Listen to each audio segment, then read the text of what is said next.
I'll tell you this, Letitia James is in a lot of trouble, and she knows it. She knows it, which is why at this very moment, ladies and gentlemen, she's actually looking for an off-ramp.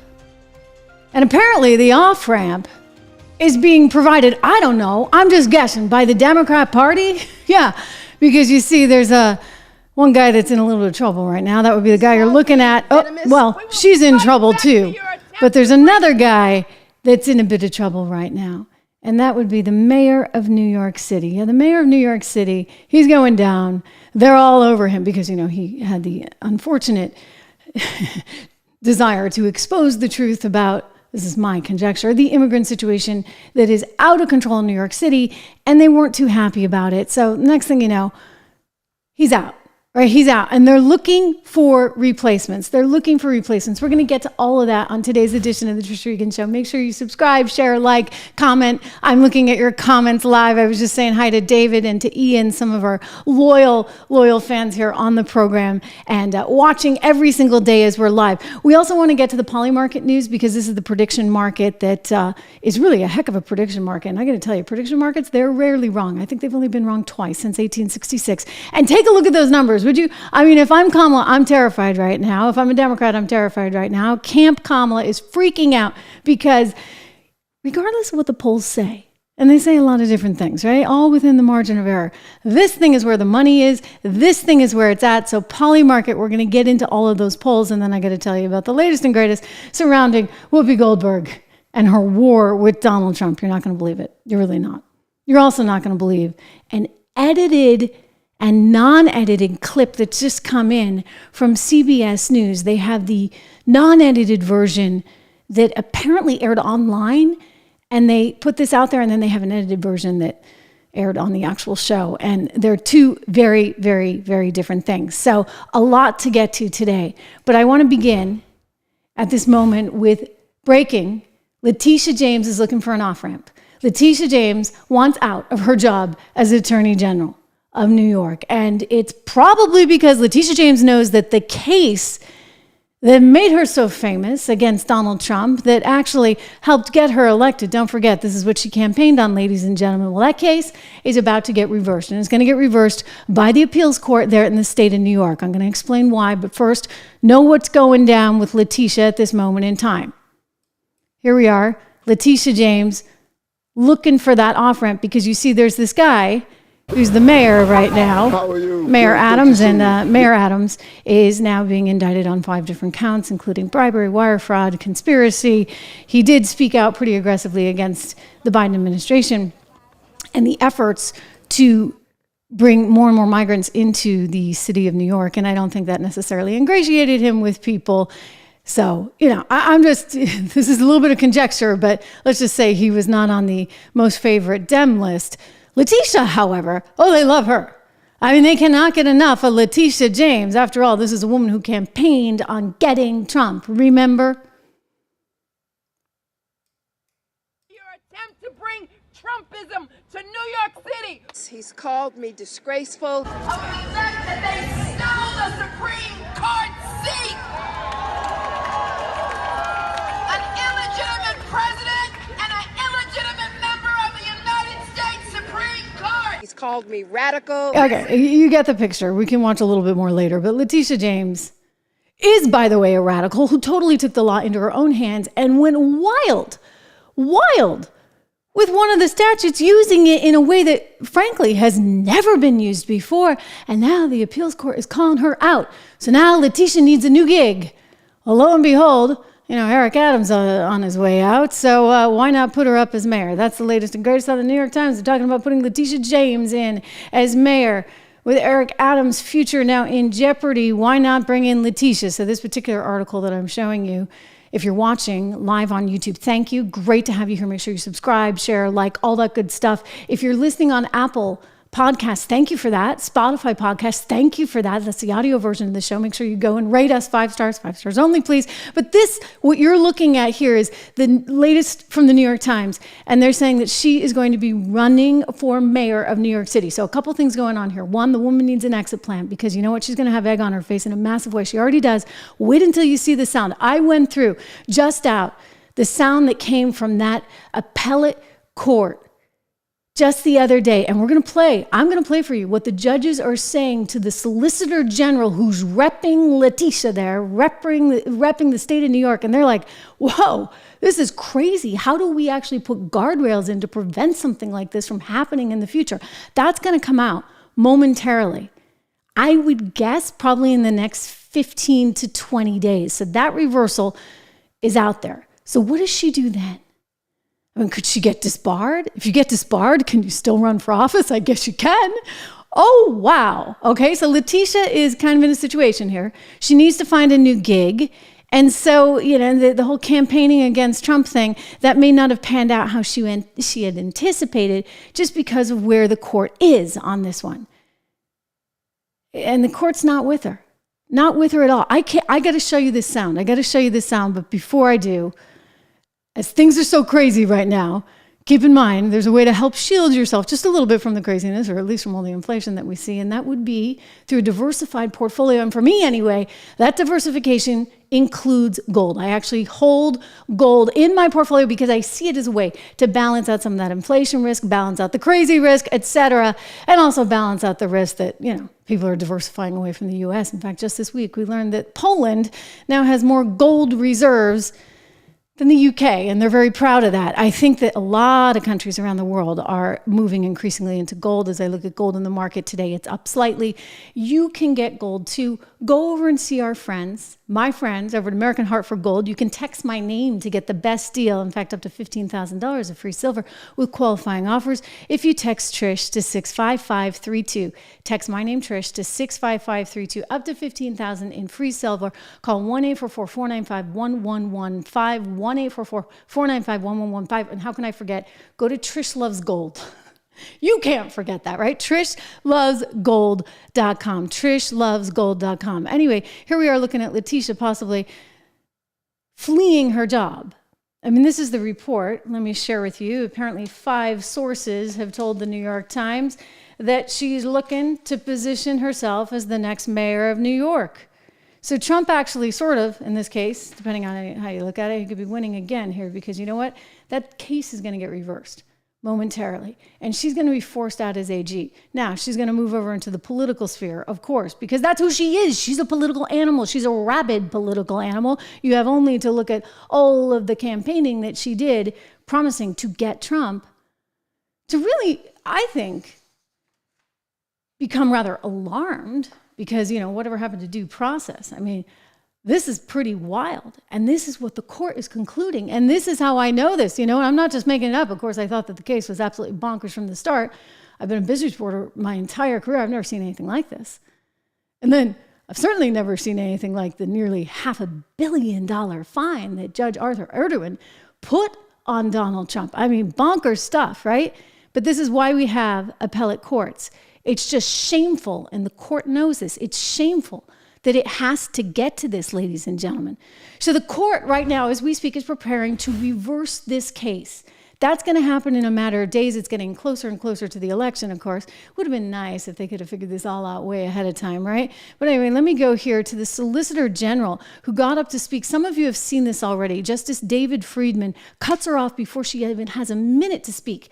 At issue here, the state is alleging that Donald Trump inflated his assets, including, say, the square footage at Mar-a-Lago or on Trump Tower, in order to get a better deal with lenders. But typically, if you're going to sue here, it would be because there's some damages.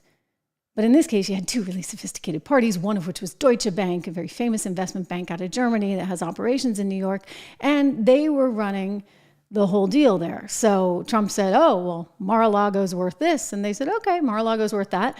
And they lent him the money using Mar-a-Lago and Trump Tower as collateral.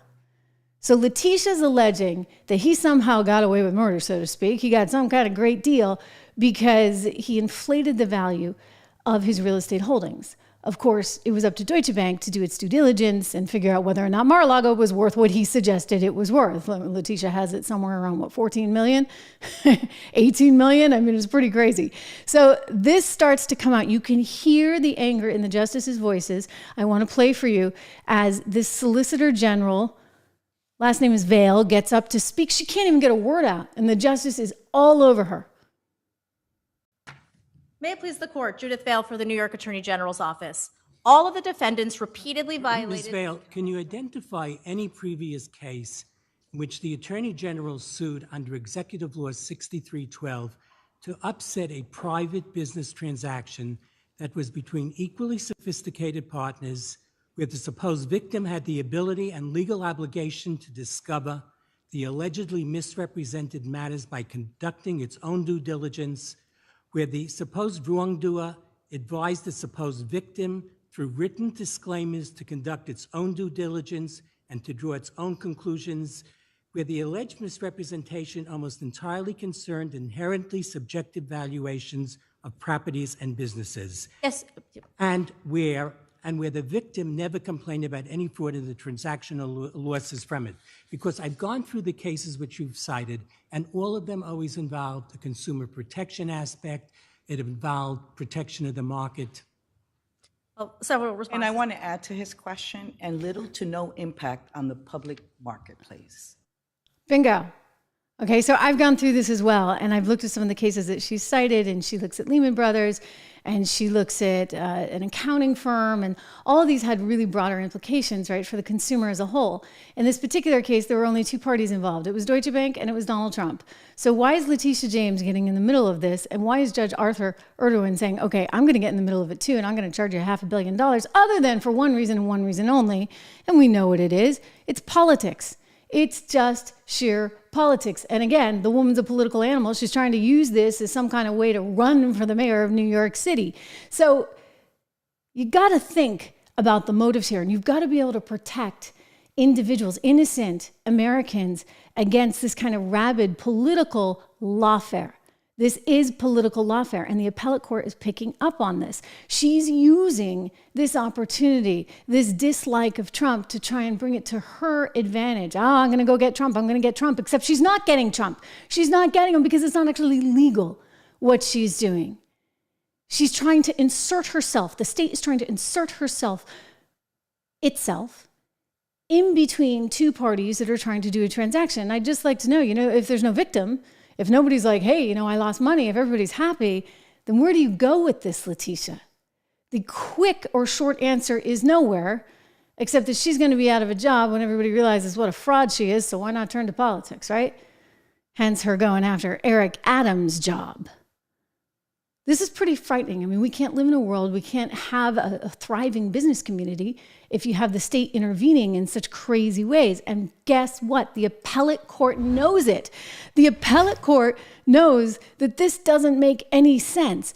In other words, they're like, what is this really about? Okay, so she's trying to say he's getting a benefit. Donald Trump's going to get a whole lot of money out of this because he's able to borrow at a reduced rate by telling Deutsche Bank that his properties are worth X, Y, and Z. But here's the problem. Deutsche Bank is the one that makes that decision, not Letitia James. And Deutsche Bank made the decision to lend the money. And it turns out that they have a whole bunch of different things that they look at. And this particular valuation on Trump Tower in Mar-a-Lago, she's citing square footage, she's citing rules at Mar-a-Lago, I'm assuming because it's a historic property, you can't just knock the whole thing down and build it back up again. She's citing these little things and saying that's enough to put them away for $500 million, $489. And the judge is like, this is crazy. So here she gets called out. I want you to see this here. Letitia James trying to say that, he's getting all this benefit. And the judge is like, but wait a second. Again, Deutsche Bank made the decision. If you look at what the Deutsche Bank witnesses testified to, Haig said that the financial strength of the guarantor affects the pricing in terms of the loan, and it affects whether the private wealth management group would be allowed to do this deal at all. Doesn't Mr. Haig testify that there were 14 factors and this was the least important factor? Well, certainly there are multiple factors that go into the risk assessment, but both for materiality and for disgorgement, the issue is not whether there's only one factor. There's often a lot of factors that are being considered. For materiality, it's whether it's important to the overall total mix of information, and this was absolutely critical to the overall mix of information, not only because they were looking specifically at what the net worth was in order to decide the terms of the loan.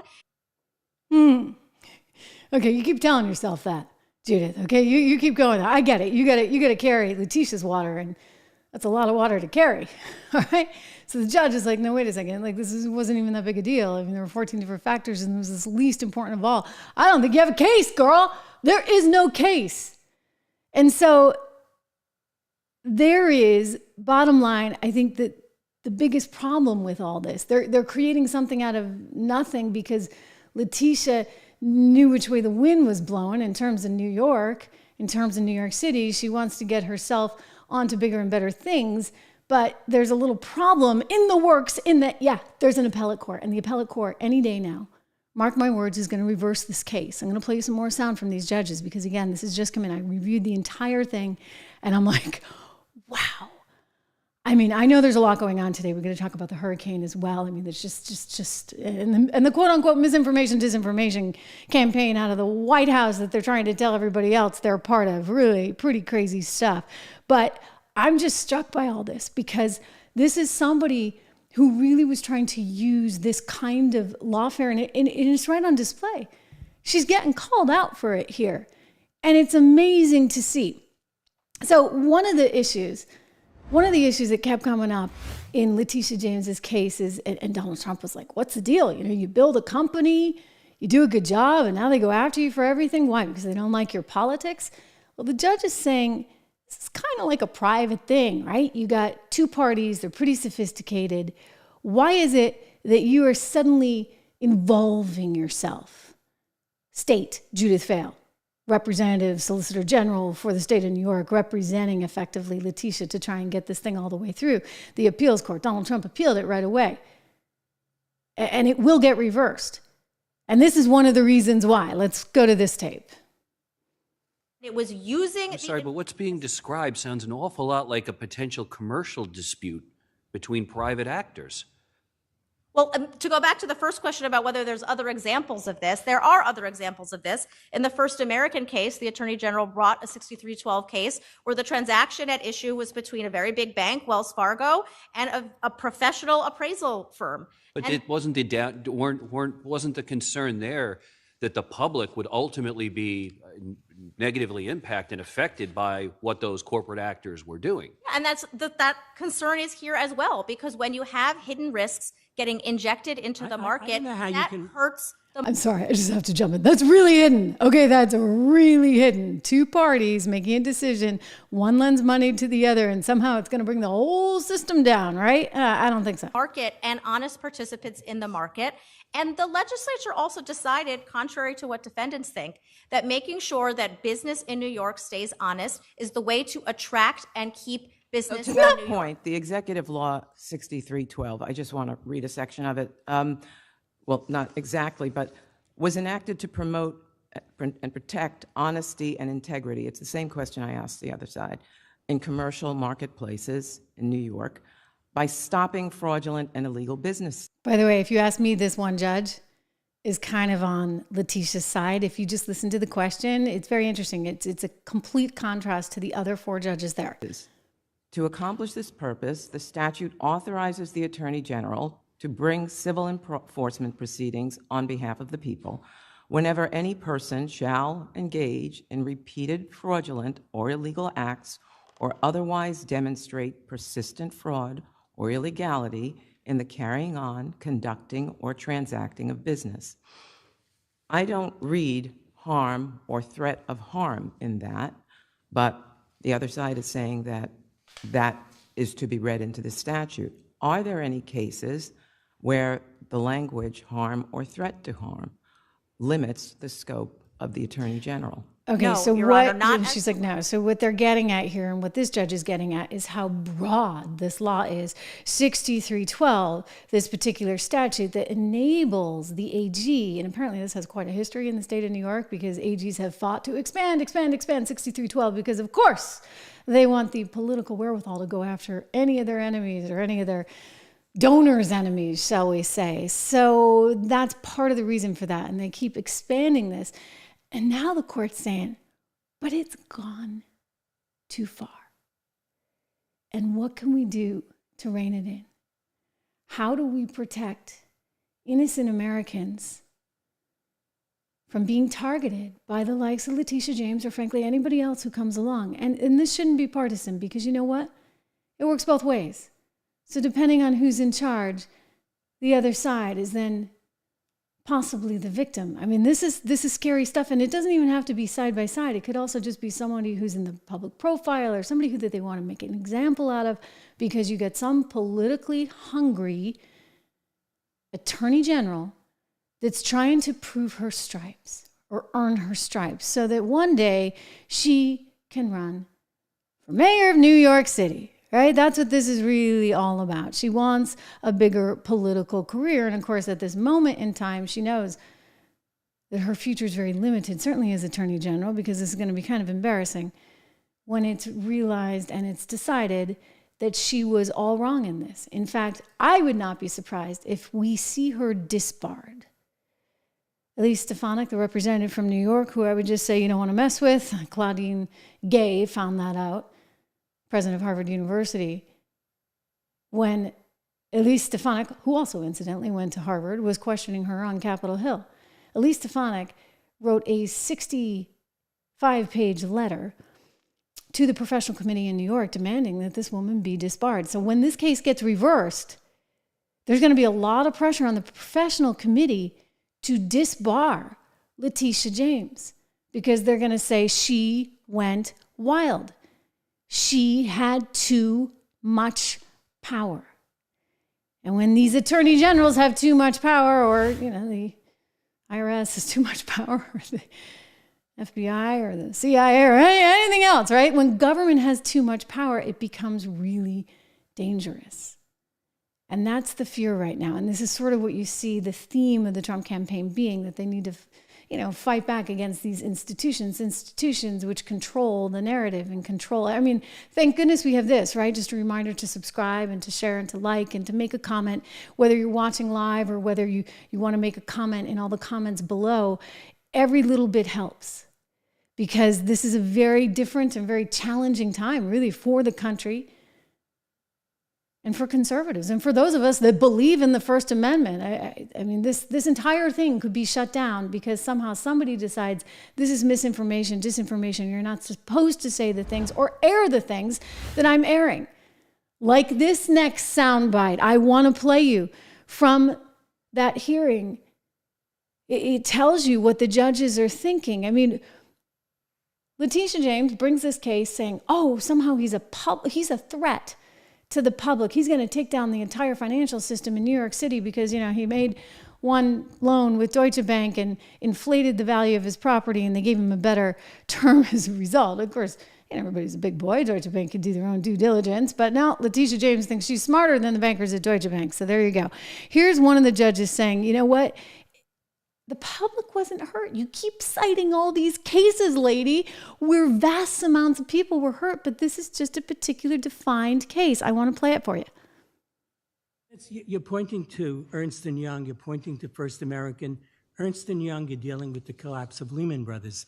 First American, you're dealing with an action brought against an appraiser who overvalued properties at the behest of a lender, perpetrating a scheme to induce unsophisticated consumers into taking out home loans that they could not afford.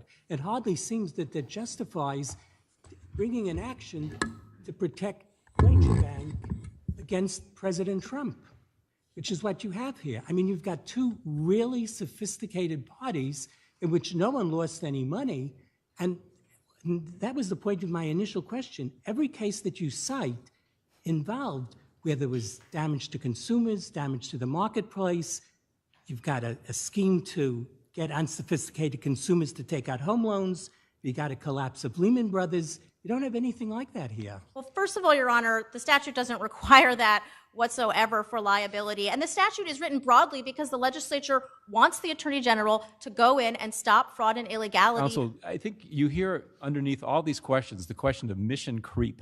Has 6312 morphed into something that it was not meant to do? And that's something you must address, because there has to be some limitation on what the Attorney General can do in interfering in these private transactions, as Justice Friedman said, that where people don't claim harm. So what is the limiting principle? Apparently there is none. It's your politics. That's what limits you. So they can go after anybody they want. The 6312, as they said, has been creeping and getting bigger and bigger and bigger and bigger. And now it's like monster level. And it's met its monster match with Letitia James at the helm, ready to go after anyone and everyone. I mean, you guys know the drill, right? Remember her? What she was saying, how she wanted to go after him, how she campaigned on this. This was her entire shtick. He's called me venomous. We will fight back to your attempt to bring Trumpism to New York City. He's called me disgraceful. Of the fact that they stole the Supreme Court seat. An illegitimate president and an illegitimate member of the United States Supreme Court. He's called me radical. Listen, we know he's crazy. We know he doesn't have a sound mind. We know he's out of control. We know he's losing it. We know his days are numbered and we will come together. He's called me a racist. We've got to stand up to an administration which is too male, too pale, and too stale.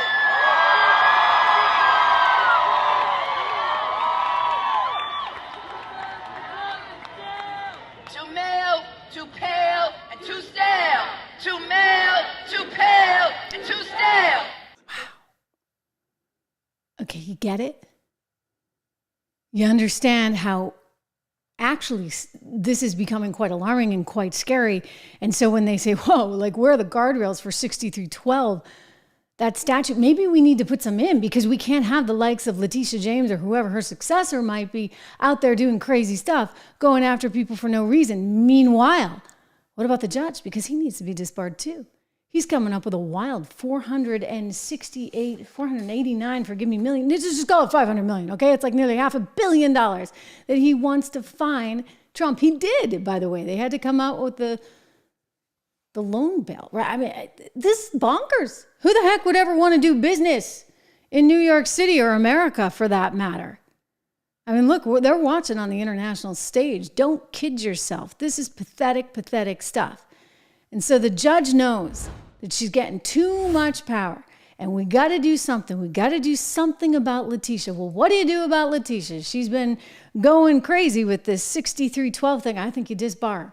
I think that's the answer here, because there's no responsibility. She's completely out over her skis. It's what Representative Stefanik is asking for with the professional committee. And when this thing comes down and it gets badly reversed, you want to know what's going to happen? Everybody's going to be asking for her to be disbarred, and I think there's a good chance it's going to happen. But let's go to the judge who's saying, okay, we need some protections. We need something. This woman is kind of out there. Back to Justice Moulton's point about line drawing, because I do think that is very important in this case. You know the history of this statute. It's passed under then AG Javits, and then was really amplified by AG Lefkowitz over the years. And when I went back and read the bill jackets, the common thread was always we need greater power. The AG needs greater powers as the people's lawyer to protect consumers, civil rights, and the environment. And so again, with that sort of historical backdrop to this law, how do we draw a line, or at least put up some guardrails to know when the AG is operating well within her admittedly broad sphere of 6312, and when she is going into an area that wasn't intended for her jurisdiction? In other words, she's in an area that was not intended for her jurisdiction, right? Because remember what the judge was saying in the very, very beginning before Judith Vale could go so much as a word May it out? please the court, Judith Vale for the New York Attorney General's office. All of the defendants repeatedly Ms. violated. Vale, Oops, wait, let's play it again because this is important. This is important. I want you to hear May it. it please the court, Judith Vale for the. Okay, he cuts her off. identify any previous case in which the Attorney General sued under Executive Law 6312 to upset a private business transaction that was between equally sophisticated partners, where the supposed victim had the ability and legal obligation to discover the allegedly misrepresented matters by conducting its own due diligence, where the supposed wrongdoer advised the supposed victim through written disclaimers to conduct its own due diligence and to draw its own conclusions, where the alleged misrepresentation almost entirely concerned inherently subjective valuations of properties and businesses. Yes. And where the victim never complained about any fraud in the transactional losses from it. Because I've gone through the cases which you've cited, and all of them always involved the consumer protection aspect. It involved protection of the market. Well, several responses. And I want to add to his question, and little to no impact on the public marketplace. In other words, we know what this was about. Again, they're two sophisticated parties. They're doing a deal, okay? They make the decision what it's really worth, and they make the decision whether they're willing to land at a certain rate, okay? Letitia is not supposed to be involved in this at all. So when they're using this monstrous statute, 6312, the judges are saying, we need guardrails, we need to protect against this kind of rabid political AG like Letitia James. They actually call her right out. That's how you know this thing is getting reversed. It's going to get reversed. She is going to be in jeopardy of being disbarred. I believe she should be disbarred. I believe she will be. I've seen a lot of similarities, very different cases, obviously. But I remember being 6 weeks on the ground covering the Duke lacrosse story. Remember that? And what happened? That DA got disbarred because he was way out, making stuff up effectively, all to kind of have it fit with his narrative. I mean, she's kind of making stuff up here, trying to have it fit with her narrative. She thinks that somehow she's responsible for Deutsche Bank and an individual loan that they're making. So we need guardrails, that's for sure. I'd also say, what about putting in place some guardrails against the judges that are doing crazy stuff like this Judge Arthur Ardoin, who's putting in place a $489, nearly $500 million fine, civil fraud fine against Donald Trump. I mean, he needs to get all that back with interest and then some. Because these people were so blatantly irresponsible. Remember when Letitia was on all this, telling ABC News, I'm going to get everything. I'm going to get it all. I'm going to get it all. I'm going to go after all his assets. If he doesn't have 500 mil hanging around, how dare he not have? Nobody has 500 mil. Especially if you're a billionaire, thank you very much. You tie it up so you can make some interest on things. Put it in a treasury, for goodness sakes. You don't have it just hanging out in your bank account, Letitia. That's how naive she is. This woman doesn't understand anything about business, yet inserting herself in there. Take a listen to what she was telling ABC News about how she was going to take it all. 4 days after a judge ordered Donald Trump to pay $355 million for a decade of fraud, New York Attorney General Letitia James says she's prepared to do everything she can to make sure the former president pays his fine, including, she told us, seizing the buildings that bear his name.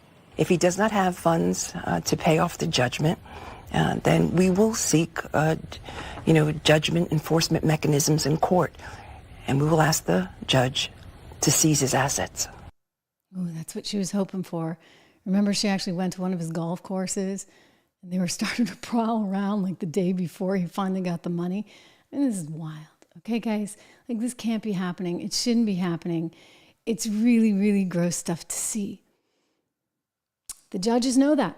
Again, this is why this case is about to be reversed any day now. I want you to understand the backdrop to this. So I want to play for you another excerpt from the courtroom where the judge is like, but hang on. These are smart, sophisticated people. They're smart, sophisticated people, and what are you doing going after them for everything? The defendant's statements were not meant for ordinary people.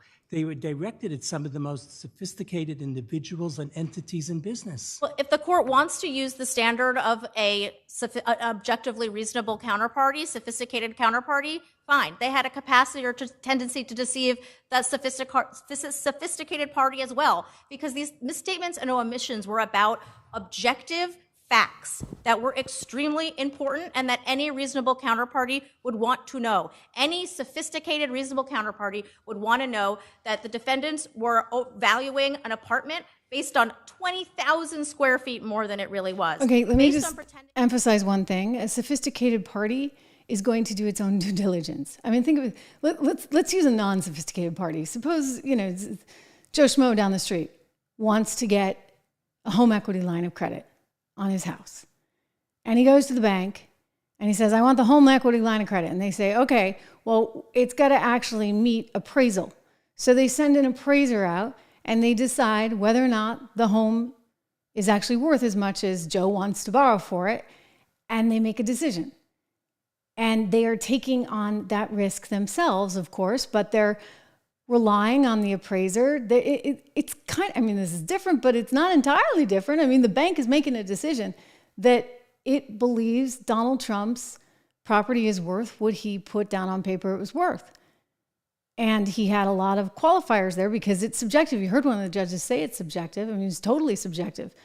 Until you actually sell the property, you have no idea what it's worth because it's worth one thing to one person and something else to someone else. And valuing real estate for that reason can be very subjective and very tough. So I'm certainly not going to let some politically rabid AG start managing all that. And that's what these guys know.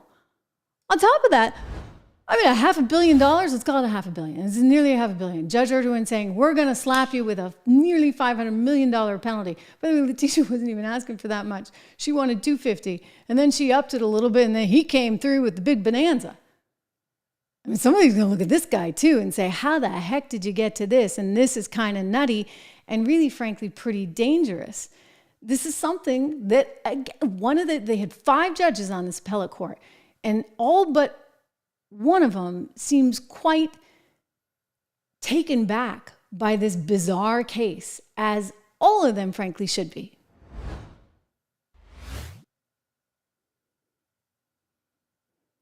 We're going to pull that one for you from right over here because this is important for you guys to see.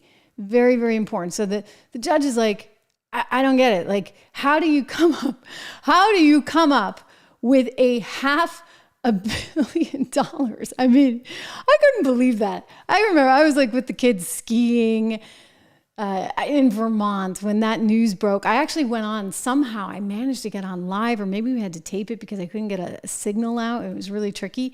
But I wound up covering that story for you guys. I was just dismayed. That was the one case that I was like, there's no way. There's just no way. They're all crazy, but this one is just especially crazy. And then whenever they came through with this, okay, we're going to get you for nearly $500 million. This is wacky stuff. The immense penalty in this case is troubling. So how do you tether the amount that was assessed by the Supreme Court to the harm that was caused here, where the parties left these transactions happy about how things went down?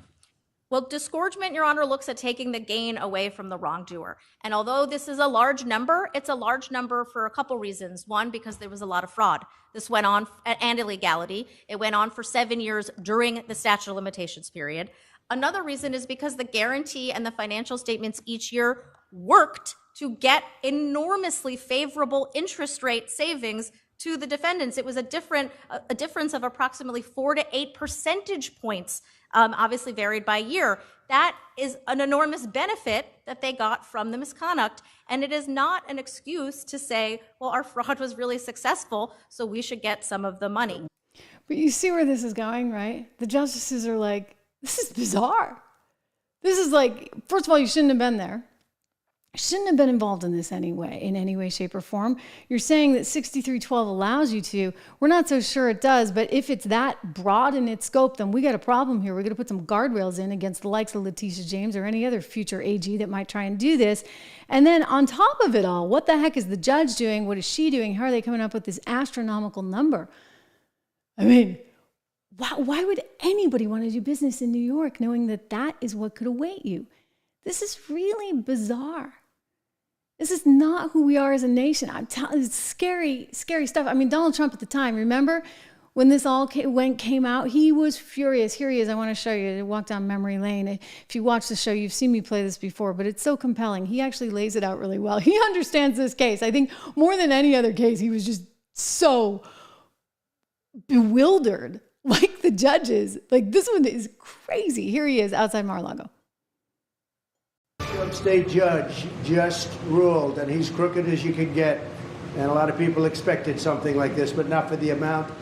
But this is a very dishonest man. This is a man that's been overturned already on this case 4 times. But a crooked New York State judge just ruled that I have to pay a fine of $355 million for having built a perfect company. Great cash, great buildings, great everything. It affects New York. It's mostly talking about New York, where we have a totally corrupt attorney general. She campaigned on the fact that I will get Trump, I will get Trump. Everybody's seen it. Letitia You better believe James. it. That was exactly the campaign. I mean, he was just bewildered. He was bewildered. And by the way, the fine went up. Like, that day it was 300 and something. And eventually it came out to nearly $500 million. So what kind of country is this where they can use all this lawfare against you? That's what everybody's really freaked out about. And this is why we're going to look at the polls, and I want to show you the prediction markets, because what we're seeing is that Donald Trump right now, at least in the prediction markets, is quite ahead. We have not seen numbers like this, guys, since before the debate. You know, you can't debate her. I would recommend that nobody debate her, because she is a terrible debater and she doesn't actually talk about substance or policy. She just goes for the jugular. Like, she's got her little ammunition out, and that's the end of it. So he definitely shouldn't do any more debates. But prior to that debate, he was doing pretty well. Coming out of the debate, there were some people that backed off, that maybe kind of liked her. And now they're like looking at everything, including the hurricane situation, which we're going to get into, and saying, I don't know about this lady. I really don't know. One thing you should know, I want to give a quick shout out for, some of you know, I started a financial research company. It's called 76 Research. You can go to 76research.com.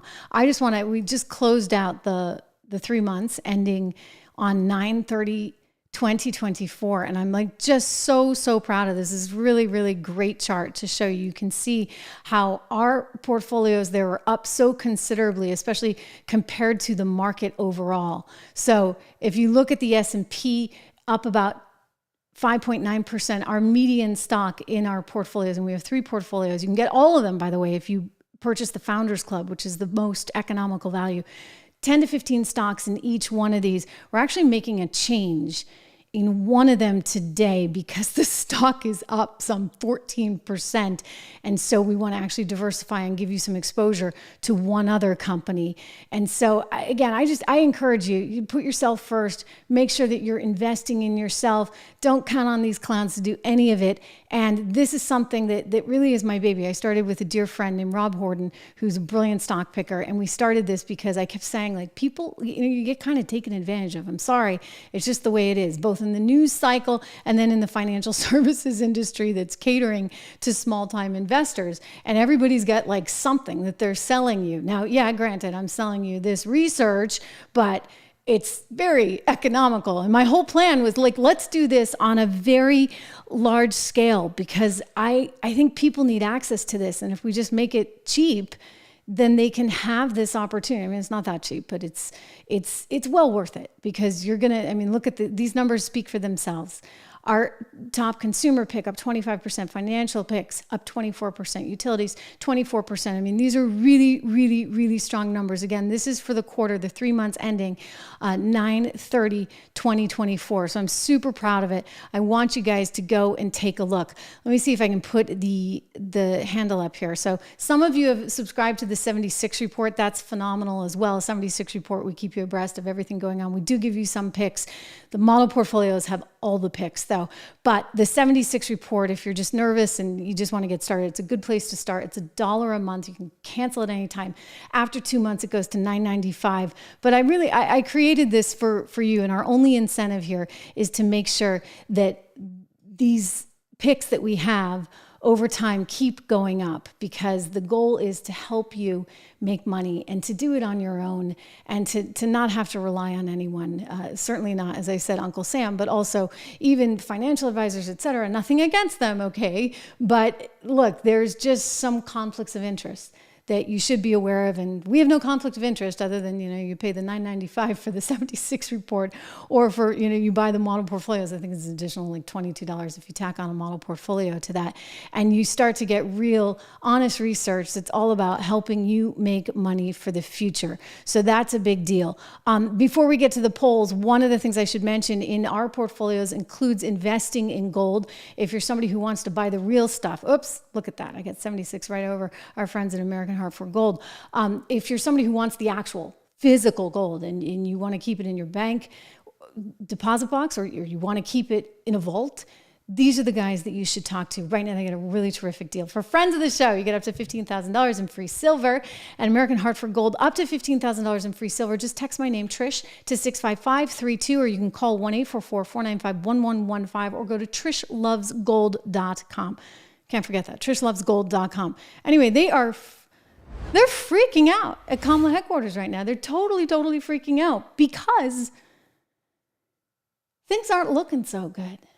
The optics, shall we say, I risk being told I'm misinformation here. The optics do not look good. I mean, when Mayorkas from FEMA comes out and says we're out of money, and you're Kamala Harris saying I got $750 for each family, and that's theoretically it, that's not a good look, okay? You can spin that however you want. You can tell me I'm fake news all day long. It's not a good look. And here's how you know it's not a good look. Let me show you. This is Polymarket's prediction market. So prediction markets are usually right.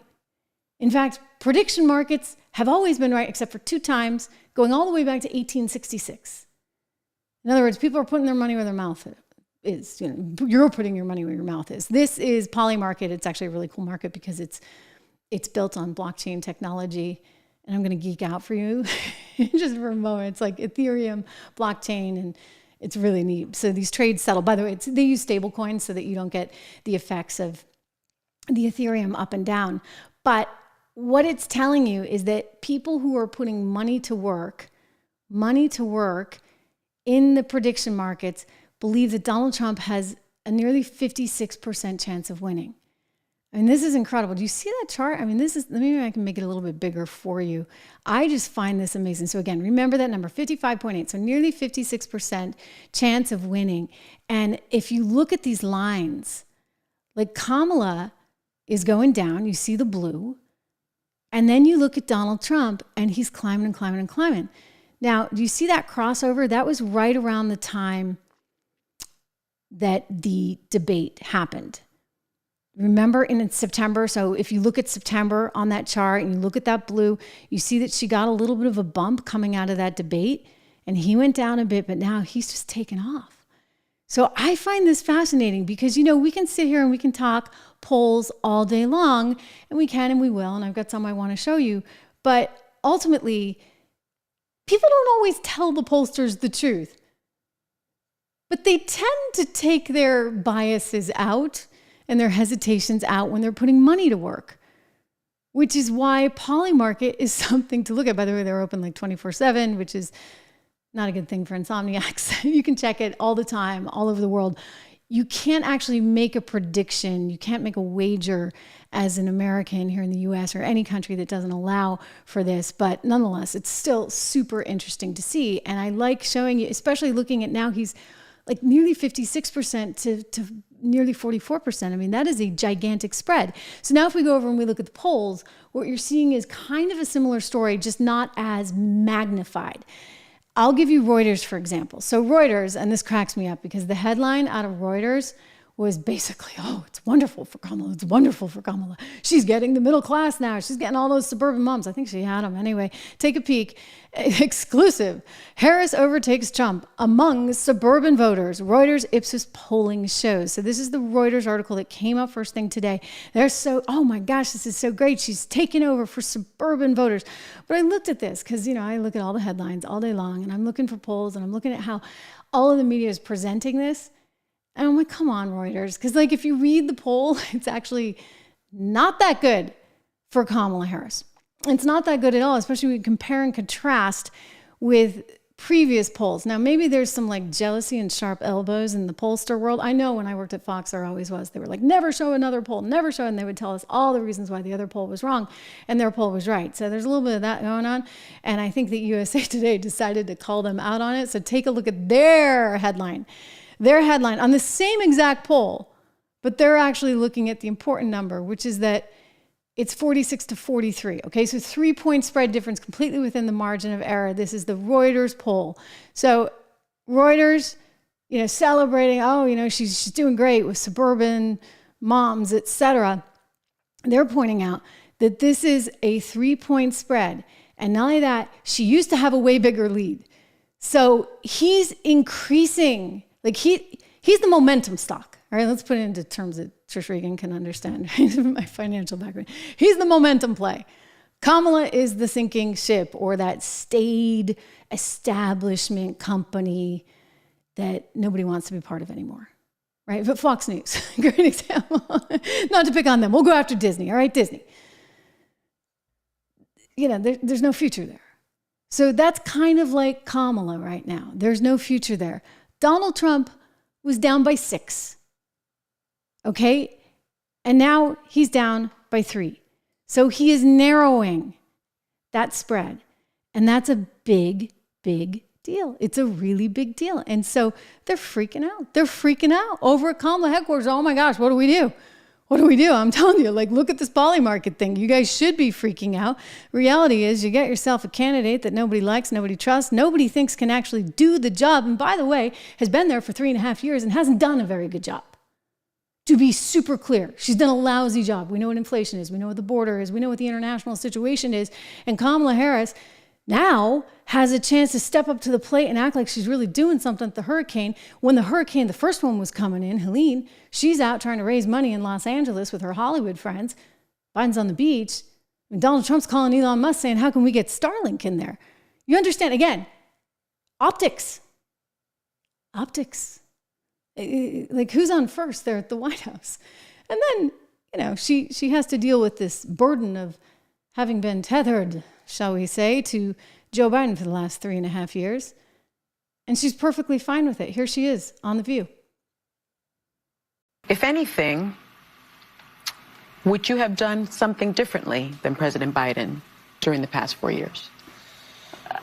There is not a thing that comes to mind in terms of, and I've been a part of most of the decisions that have had impact. But there's nothing I'd change. Nothing I'd change. I mean, you don't think you'd want to maybe go back and look at that Inflation Reduction Act maybe one more time? Because by spending trillions of dollars, you actually drove inflation higher. Mm-hmm. Yeah, so she doesn't get it. She doesn't get it, and she's not able to really kind of go with the news flow. Does she even know what the news flow is? I don't know. I mean, she's out there going after DeSantis just the other day. I mean, even Biden had to correct her on this one. Did you see this? And she gets off the plane, she's talking to the reporters, and she starts attacking Ron DeSantis, saying that, she's in agreement with the NBC News headline that says somehow he won't give her the time of day or anyone in the White House the time of day. Watch. Governor DeSantis, NBC is reporting Governor DeSantis is ignoring your calls on hurricanes, resources, and help. How does that hurt the situation here? Moments of crisis, if nothing else, should really be the moment that anyone who calls themselves a leader says they're going to put politics aside and put the people first. People are in desperate need of support right now, and playing political games with this moment in these crisis situations, these are the height of emergency situations, is just utterly irresponsible, and it is selfish, and it is about political gamesmanship instead of doing the job that you took an oath to do, which is to put the people first. Okay, so that didn't age so well, because less than 24 hours later, Biden said, actually, no, I spoke with DeSantis. The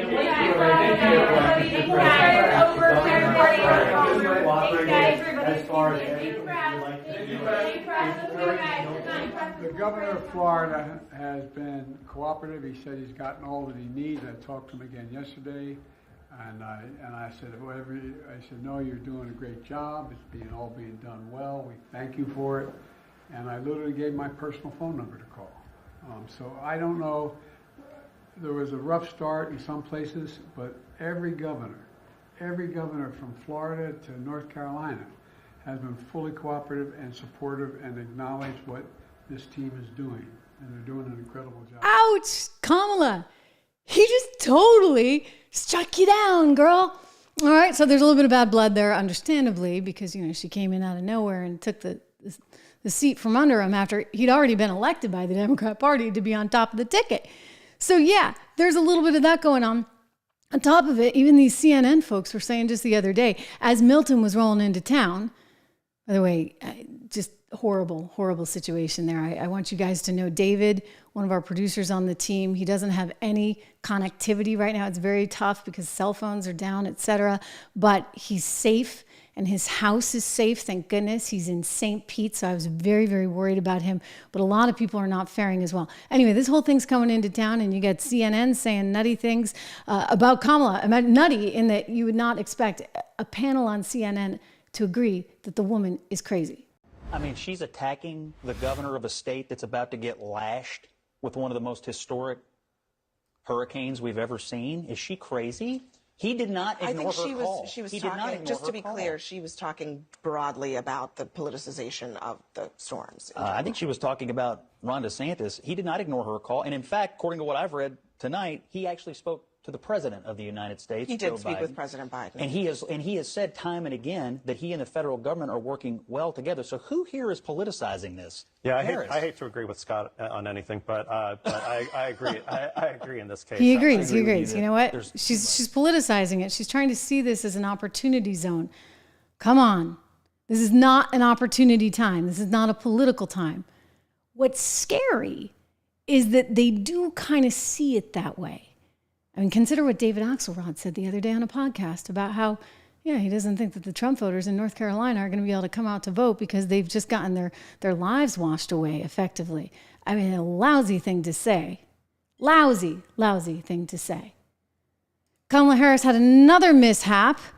Take a look at this one. She was supposed to be doing this Zoom call. It was a FEMA disaster-related call. And according to the scuttlebutt on Twitter, they're having so much fun with this. It was a good thing Elon took over Twitter, isn't it? Right? At least we can have a little fun here and there. Anyway, if you watch this Zoom call, it looks like someone's giving her a question. And then she kind of is like, no, we're live. And she's trying to mouth, we're live. And you can kind of hear it. I'm going to try to turn the audio up as much as I can. I want you to see it and tell me what you think. Here she is, Kamala Harris, talking to everybody and reportedly being fed a question and trying to tell her people, no, we're live. You can't do that. They'll see it, right? I mean, what do you do when you got no teleprompter, for goodness sakes? Flood, we really got to watch those areas and those communities. So it takes quite a while for that water to drain. Those areas and those communities. So it takes quite a while for that water to drain. Thank you very much. Hey, Ken, I have a question for you. You mentioned words matter, and I know there's a lot of media following this briefing. And then she went on to tell us about misinformation, disinformation, et cetera, right? Because somehow it's misinformation if you talk about some of the things I'm about to talk about, all right? So, yeah, we're going to go there. I had yesterday off. I got to double down. CBS News is getting exposed. Kamala Harris is getting exposed because it seems that CBS, in its 60 Minutes interview with her, was actually trying to do her a few little favors, all in the name of editing, of course, all in the name of making it flow. So I've worked at CBS News and I've worked in mainstream media all of my career, actually, until I started this. Another reason, make sure you subscribe, share, like, all that stuff, make a comment. It's really important. I started this and it's a whole different ballgame entirely. But back in the day, everything would be sort of micromanaged. And so you'd sit down to do an interview. You might spend an hour doing that interview, and all that makes air, if it's a magazine show, is maybe, 4 minutes, 8 minutes. Or if it's on the evening news, it might just be like a 40-second soundbite. And by the way, what am I saying? 40 seconds, that would be even too long because you'd only get like a minute 10 for your little package. So everything was very, very controlled. And over at 60, everything is very controlled. And they're going on to primetime TV and they're like, okay, you know, we got to put this with a big shiny bow on it. Now, if you're currying favor with them, like if they like you, like they like Kamala, I guess that's a good thing. If you're Donald Trump, and you got Leslie Stahl going after you, telling you that the whole spiel about the laptop is nothing but a bunch of misinformation, well, then you're going to have a different outcome. Jack Welch, former CEO, now deceased, of GE, once told me, he's like, Trish, I was asking him to come on my show, and he used to come on quite a bit. This was back at Bloomberg, and he said, Trish, I'm not going on unless it's live. And I was like, well, what's the big deal? And he's like, no. By the way, he had been interviewed by 60 Minutes, so maybe he was left over. That was like the scar to be left over. His point was they can kind of take anything you're saying and they can chop it up and it can sound a lot different than it really is. And so he wanted to protect against that. It was very smart. Anyway, when you look at this, and this is a clip from Twitter, you see the before and the after of the Kamala Harris 60 Minutes interview.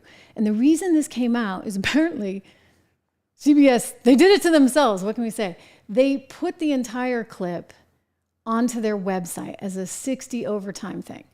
And so you can compare and contrast the actual interview with what actually aired. And so people are having a field day with it. They definitely make her look better, that's for sure. I mean, this stumbling, rambling answer on the Middle East was shameful. But it seems that Prime Minister Netanyahu is not listening. Well, Bill, the work that we have done has resulted in a number of movements in that region by Israel that were very much prompted by or a result of many things, including our advocacy for what needs to happen in the region. But it seems... Okay. Long answer with a lot of word salad. So look at how cleverly they make her sound a whole lot better. That Prime Minister Netanyahu is not listening. We're not going to stop pursuing what is necessary for the United States to be clear about where we stand on the need for this war to end. We're not going to stop pursuing what we need for the U.S. to be very clear on what this war needs for it to end. Okay, so much more succinct. We got rid of the word salad that was there in the first version, and they did her a favor, except that, again, Americans are sitting there going, well, wait, who is this woman?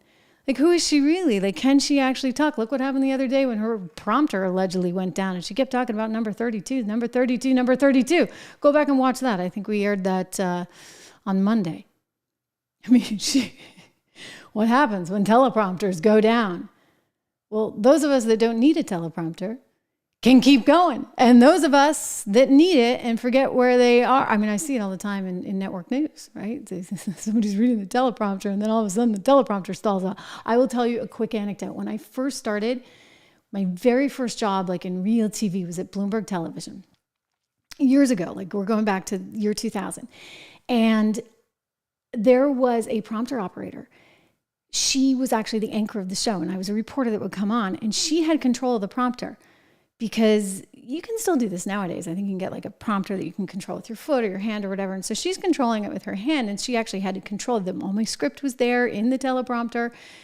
And, you know, sometimes it was early in the morning. I get it. It's like early morning shows, 6 a.m. She'd kind of fall asleep on the prompter.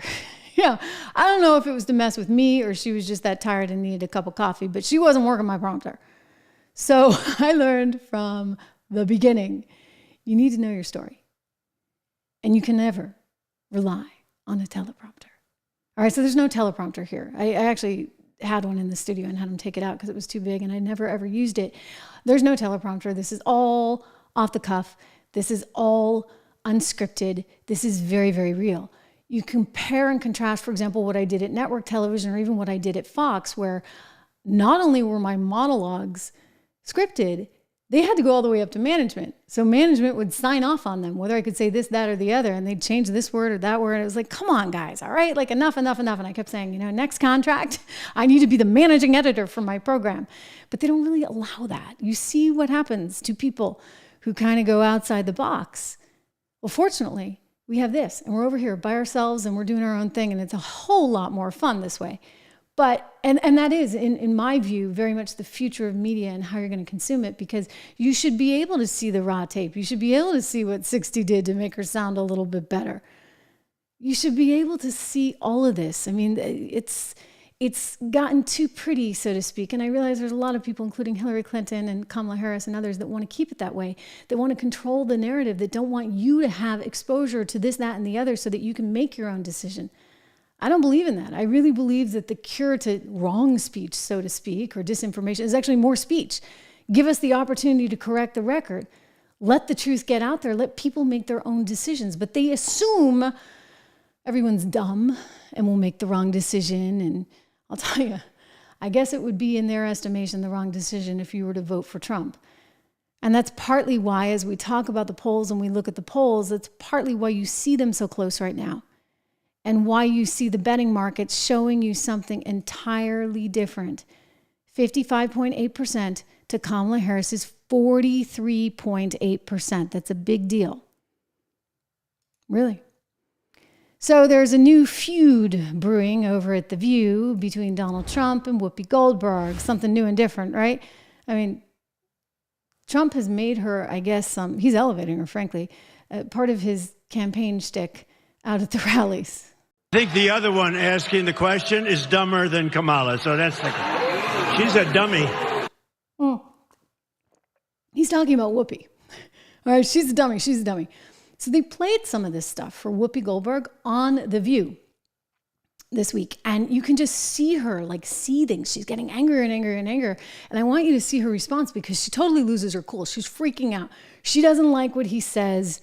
And he says a lot. Let's take a peek. I watched her over the years. That is one dumb woman. So I watched that stupid View where you have these really dumb people. You know, Whoopi Goldberg said, would you participate in a movie? She made some movie on basketball. This was before I ran for politics. She said, oh, you're so great. If you ever ran for president, you'd win. Politics can do strange things to demented people. Now, I've hired Whoopi to work for me as a comedian before this stuff, and a long time ago. And I went, and, you know, I'm not particularly shy about what I hear. Her mouth was so foul. She was so filthy dirty, disgusting. Half the place left. I said, the language, of course. I'd never hire again. Well, thank you for watching. Yeah. As it turns out, I was filthy. I was filthy. And stand on that fact. I have always been filthy. And you knew that when you hired me. I headlined, babe, at your casino, which I might have continued to play had you not run it into the ground. Exactly. But who does that? You know, listen. How dumb are you? You hired me 4 times. You can go to William Morris and get the things, because I know you all are going to be looking for it. So talk to William Morris. You hired me 4 times, and you didn't know what you were getting? How dumb are you? Go ahead, Sonny, your turn. Well, I have a personal legal note. Yes. Donald Trump, I want to thank you for personally telling so many lies and committing so many alleged crimes and providing us with material on a daily basis. You help us do our jobs, and I'm so appreciative. Because of people like you, a former prosecutor and legal expert can become a fixture on a show like this. And again, I'm so grateful. I admit I may not have spent as much time in a courtroom as you have. That's a good one. I was also recognized with a Special Achievement Award by the Department of Justice. You remember the Department of Justice, right? It's the agency that's been pursuing you for decades. And like Madam Vice President Kamala Harris, I've had a history of prosecuting sex offenders. So thank you for keeping people like us in business. You know, I will say this. I mean, Whoopi was rattled, clearly rattled. I think that was really evident. But the other thing I'd say with the other one is that she's not wrong in that she wouldn't have a job, okay? She wouldn't have a job. Like, The View would not actually exist if they didn't have this wealth of content to go after. And because there's no sort of, sense of decorum, if you would, or a sense of fairness or right or wrong, they just go all in and they become a hate show where they just are hating on him nonstop. And we've seen that, and they become very, very conspiratorial. I've always been struck by, they like to say that those of us on the right, and I'm not like, how do I say this? I'm a very strong fiscal conservative, and I believe in family values and all of these things that, I used to think made me kind of middle of the road and a little bit to the right, but nowadays, like, apparently I'm like super right. Like, I'm like, is it age? Like, no, it's not. I've always been the same. Like, I've never changed. It's that the world is getting crazy, all right? Really, really crazy.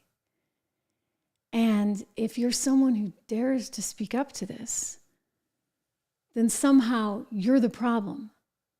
You're the conspiracy theorist. It was a conspiracy to say that the coronavirus was created in the Wuhan lab, even though they were testing and manipulating the coronavirus there in the Wuhan lab and had been working on that research for decades, but you couldn't say that. That was misinformation. I mean, every single 3-letter agency, except for the CIA, which remains divided on it, they've all come out now and said, yep, it came from Wuhan. If it walks like a duck, talks like a duck, it's probably a duck. But the fact that you are not allowed to share this information, that's what I find really troubling. So the View wouldn't exist, right? If it wasn't for Donald Trump and their ability to go after him and after him and after him. Now, I think it's unpleasant the way they do it. I think it's kind of a lowbrow show. I occasionally show you clips just so you understand the insanity of what's out there, and they're creating this man versus woman thing, and this is supposed to be a woman's show, and they're driving a wedge. Now, it's a free market, and it's a country that still has a First Amendment, so they ought to be able to say what they want to say, and maybe commercially they need to pay the price. I think the show's going to be gone as soon as Bob Iger gets his chance. He's going to sell ABC News, which means ABC News, which conducted the debate. Remember David Muir, very handsome man with perfect hair. Like, somebody said to me, Sean Spicer the other day, he's like, David's like, and I know David, I've known him for years and we haven't spoken, obviously. Like, I don't think we spoke since 2016. I lost a lot of friends in 2016. But I would say he deep down is a nice person. I don't think he cares that much about policy or politics, for that matter. I think he cares a lot about his hair. And Sean Spicer said to me, you know what? He's like an AI anchor. I'm like, that's a good one, right? He kind of is. Anyway, his show, all of ABC News, it's going to get sold. I happen to know that the folks over at News Nation, Nexstar, like they were interested. They've hired a bunch of ex-ABC people over there. They were kind of interested. I don't think it's going to happen just yet because I think a lot of people are still looking at it and saying, how do I make money on this? You can't make money on The View because it's gone so down market that nobody actually really even wants to advertise on that. I mean, they'll advertise on it more quickly perhaps than, say, a Fox show, which just shows you the way of the world right now. But still, it's gone so down market and it's really expensive to produce. You have those big salaries for all those people like Whoopi and Joy. And you have a big giant studio audience, and you have all the people that have to arrange the studio audience and the people that have to hold up the signs that say, laugh now, clap now. They're like audience managers. So it's expensive. That show's going to go away soon. Mark my words. As soon as that company gets sold, whoever comes in to buy it is going to say, this is too expensive. As for World News Tonight, I mean, if David Muir will take a pay cut, maybe he'll stay on. They'll realize they can do this so much more cheaply, as so many of us individual creators have realized. I mean, this is the changing media landscape. So you either get with the program or you're stuck in that old media landscape. Speaking of getting with the program, we have sponsors, of course, on the show, which I'm so thrilled about. I actually really, really like the sponsor because I'm very, focused on my health and well-being. I sound lefty right now. Anyway, I am. My doctor's like, you need more vitamin D, more vitamin D. And I was talking to the Balance of Nature people, and they're like, we got vitamin D. So they send me my fruits and veggies, and I love it. And it comes in the mail. You can get it too with free shipping and 35% off. So if you've seen any discount codes elsewhere or previous show where we're talking about 20%, you know what? Go with this. It's 35% off with my name. Code word Trish, balanceofnature.com. I take my fruits and veggies every day. I feel great. Knock on wood, I have not gotten sick yet this winter. So we'll see. We'll see how that holds up. But I credit these guys. I actually feel a lot better. And I got a recent vitamin D report, and they were like, finally, your levels are good. Your levels are good. So I'm right where I need to be. Thank you, Balance of Nature, for that. You can go to balanceofnature.com, read more about it. Code word Trish for the discount, 1-800-246-8751, 1-800-246-8751. But you think about how the line of attack has suddenly become that anybody who thinks differently is the problem. Misinformation, disinformation, this is all they can talk about lately coming out of the White House. It's really, really concerning. So the New York Post, which of course last election cycle got in all kinds of trouble for its alleged misinformation, which all turned out to be right. I'm talking about the laptop. They had a title the other day called Calm Before the Storm. So this was on Friday. This was before Helene. This was before Milton.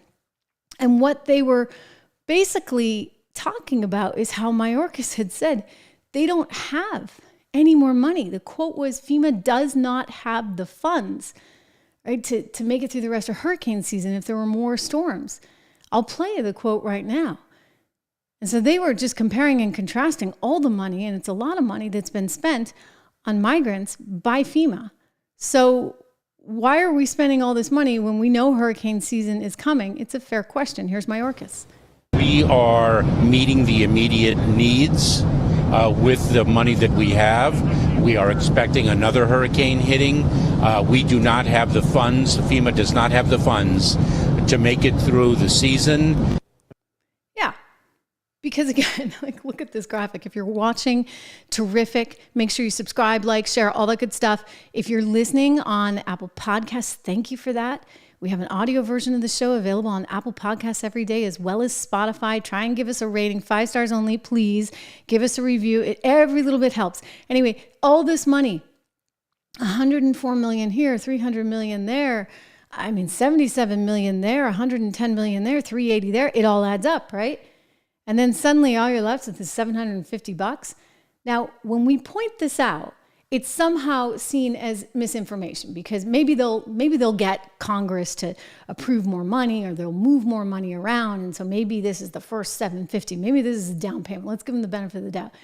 But even if that's the case, it doesn't change what Mayorkas said. It doesn't change all the money that's been spent. It doesn't change that Kamala Harris is out there in hurricane territory, proud of the fact that she's given $750 to each family. Kamala, have you not seen grocery prices lately? Have you not seen inflation lately? Here she is. And the federal relief and assistance that we have been providing has included FEMA providing $750 for folks who need immediate needs being met. Yeah. So it's bad. Perhaps it could have been worse.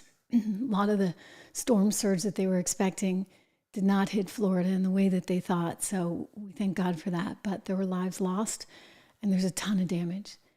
And you have millions and millions of people right now without power.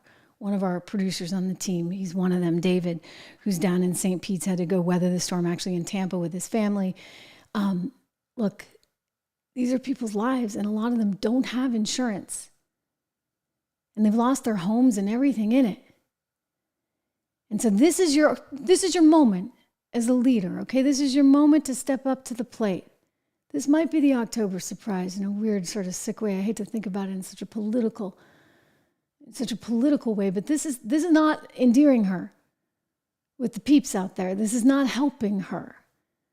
Now, her side is going to look at things and say, well, maybe all these Trump people, they can't actually go out to vote. I mean, I can't believe anybody would say that, but sure enough, David Axelrod, I've played this for you before. I'm going to play it again because you know what? You need to hear You need to hear how they're thinking about this. State in the country. Here's my question about North Carolina. You had these killer storms, which, by the way, was a third big story this week. Yes, These another storms, and there's a lot of displacement in western North Carolina. Now Asheville is a blue dot in that area. I was but going to there are a lot of say Asheville's Republican voters key. there. Yeah, but those voters in Asheville are they're the kind of voters who will figure out a way to vote. They're upscale, kind of liberal voters, and they're probably going to figure out a way to vote. I'm not sure a bunch of these folks who've had their homes and lives destroyed elsewhere in western North Carolina in the mountains there are going to be as easy to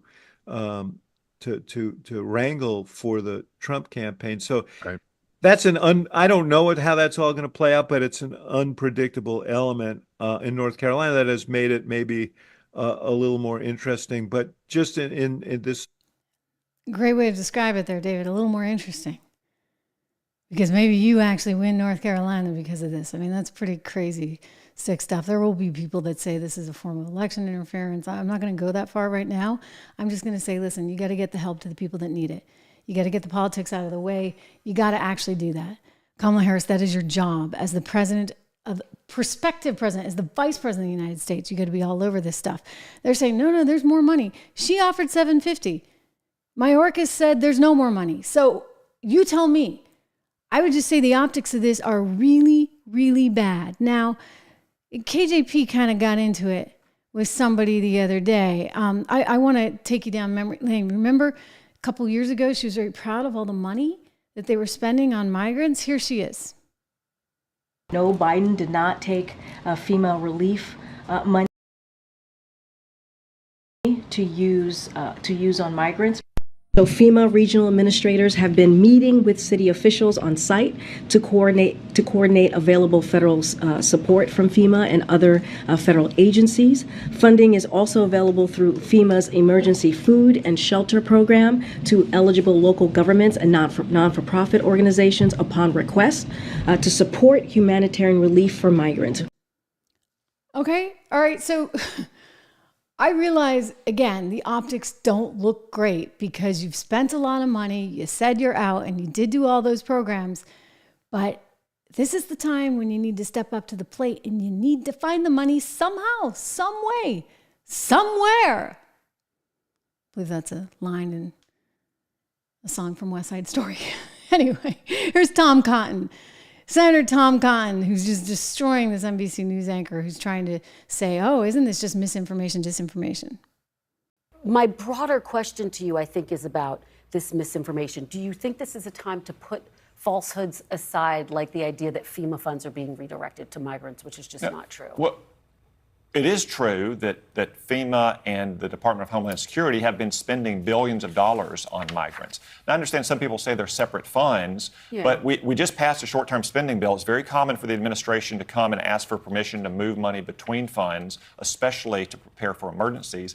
And second, I would note that this administration seems to have no problem finding money when they want to spend it on their priorities. When they need hundreds of billions of dollars to pay off student loans for graduate students in gender studies programs, they somehow find it. When it's trying to get helicopters to deliver food and water and cellular service and life-saving medicine into these mountain valleys, they somehow can't seem to find the money. Good job, Senator Cotton. Good job. Okay, so this isn't misinformation. The reality is, we're scrounging for bucks right now, but somehow we didn't have that challenge earlier with FEMA. You needed to help the migrants.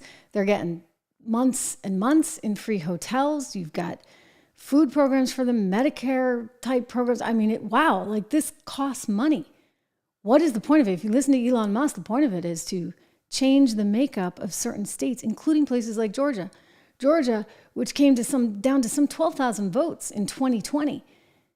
Well, they've brought in a lot of migrants. They've taken them on this fast path to citizenship. And according to DHS, we have now somewhere around 150,000 migrants that are being made citizens this year. So the question then becomes, who do they vote for? I don't think it's a given that they vote for Kamala Harris, But is there this gratitude? That's the question. And if so, is that a form of manipulation when you're depositing people in different states because you think that you get a better shot at winning that state, a swing state that otherwise would be most typically red? I mean, these are real questions and concerns right about now. And so, they'll say it's misinformation. I'll say it's optics that make you look bad. Okay? You look bad, Kamala. And you better get your head around it, or someone there in your PR team. I wouldn't count on them. I don't think they're that smart. I don't think you're that smart. I don't think anybody knows what they're doing. You got to, don't get me started, an energy secretary, right? Who somehow thinks that she can't have any effect on energy prices by pumping more oil. I mean, this is the team you're dealing with. They're not the best and the brightest. You need the best and the brightest. You want people that come from the business world actually there, that have a heart. Okay, which is one of the reasons why we like JD. They have a heart and they want to do the right thing. I mean, I look at the Heritage Foundation, which has taken so much, what, for its Project 2025, which, by the way, Donald Trump is not part of. But Heritage typically tries to put out sort of this agenda. They've done it historically. I mean, they've been around since, I don't know, the 1980s or so. And Heritage has always tried to put together sort of an outline of some themes and some ideas for policies moving forward. And one of the ones they came up with was Project 2025. And then somehow the left is like, this is Trump, this is Heritage, it's backroom deals, blah, blah, blah. I encourage you to go check it out, actually, because there's a lot of good ideas there. One of them includes getting rid of this deep state that somehow thinks it can target people via how we started this show, a form of lawfare. That cannot happen. You cannot go after people and try and rob them of everything and the lives they have built just because you don't agree with them politically or you're trying to take them out. So go over to 25truth.com today, 25truth.com. Check it out. Just read it. If they have anything, I don't even know if you can sign up there, but if they have stuff, it's well worth it. I mean, there's interesting information that they'll provide you with, and you can get a better feel for what Heritage is trying to promote there. But it's very anti-deep state. It's very much pro the individual. It's pro meritocracy. I mean, this is what this country has been. Why are we going to change it all right now? That's what's so concerning to me. I want to thank you all for being part of the show. Let me just go to some of the quick comments here because you've been, I see, weighing in with a lot of interesting things. I can see them, as I said, live in the show, guys, live right here in this live stream. So careful. I always joke about that. I mean, look, it is a free world. You are welcome to, but let me just go to some of these so I can see. I mean, Lisa making a good point that, they're finding money for their agenda. Lisa, they actually, the other day had something in, I believe it was the New York Post. They were talking about how a couple of years ago, they were trying to divert FEMA funds to actually the LGBTQ community because they wanted to actually get in and, quote, intervene in the disaster relief before the disaster happened. So I'm just saying, there's not a whole lot of accounting, right? That's apparently going on. Billy, you're welcome. Thank you. Good to see you. Billy, I get two Billys. I get Billy Lynn and Billy French. Thank you, Peace of Mind. It's good to see you. Thank you so much.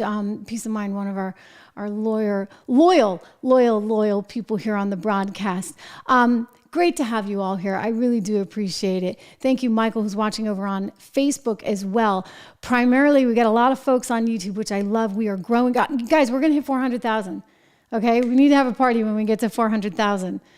We're I think it's going to happen in the next day or two. So thank you. Keep spreading the word, and I will see you right back here live tomorrow.